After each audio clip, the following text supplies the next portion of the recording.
দীর্ঘ ১৭ বছর পর স্বরাষ্ট্র মন্ত্রণালয়ে পা রাখেন সাবেক স্বরাষ্ট্র প্রতিমন্ত্রী লুৎফুজ্জামান বাবর।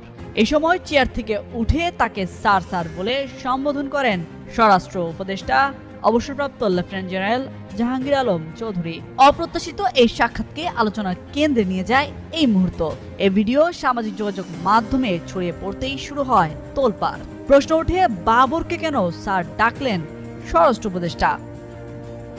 এর কারণ হিসেবে জাহাঙ্গীর আলম চৌধুরী বলেন, লুৎফুজ্জামান বাবরের অধীনে তিনি ৩ বছর চাকরি করেছেন, সুতরাং তার সঙ্গে স্বরাষ্ট্র উপদেষ্টার পরিচয় অনেক আগের। এটি একটি সৌজন্য সাক্ষাৎ ছিল।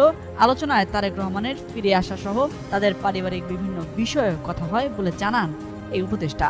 ২০০১ থেকে ২০০৬ সাল পর্যন্ত বিএনপি নেতৃত্বাধীন সরকারের স্বরাষ্ট্র প্রতিমন্ত্রী ছিলেন বাবর।